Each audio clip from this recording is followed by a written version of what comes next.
What's going on, family? I always get this question, when you're talking about people that are just driven with life and they're driven with, trying to accomplish their goals. They're not so focused on a relationship. They're not so focused on marriage. And then they get to a place in their life where they are focused on. And these kind of people, they're in their 40s, they might be in their 50s.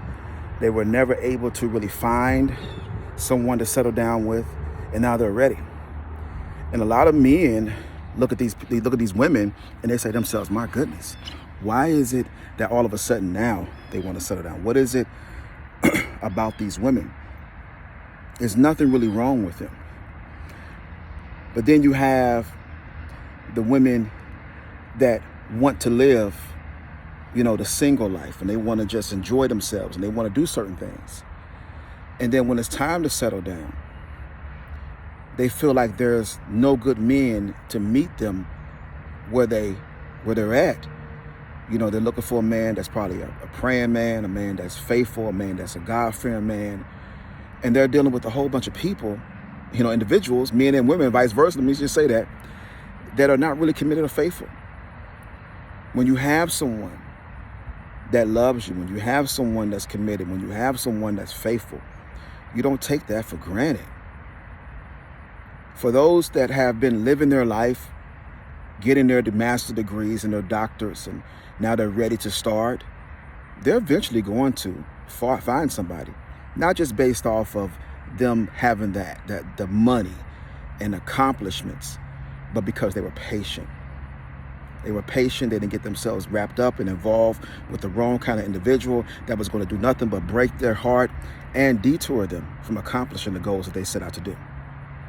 For the women that have been going through life and the men that have been going through life, that have been doing women and men dirty, and now you want to settle down, I just pray that God does send you the right individual. Because the sad thing about it is, if you have not learned now, you will never learn.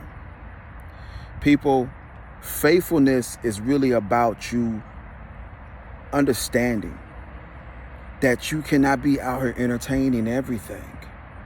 You have to have accountability for yourself. It's not the woman or the man or your husband or wife responsibility to be accountable for you. That's not where accountability comes from. Accountability starts with you and ends with you. You know your weakness. You know the temptations you struggle with. Why put yourself in it? And here you might have somebody that's in a committed relationship, married, they come home, they go to work, they do what they got to do, they pay the bills, they're faithful to you, they love you, and then you still do them wrong. And you wonder why it's so hard to find someone, because you don't really deal with your own issues within yourself. And with that being said, there has to be an emotional check. There has to be some insecurities. There have to be some things that you have to sit down and you got to communicate and talk to a therapist or a life coach, somebody about these issues that you're dealing with. Because if we're together and every time we're not together, you're putting yourself in compromising positions, what does that say about you?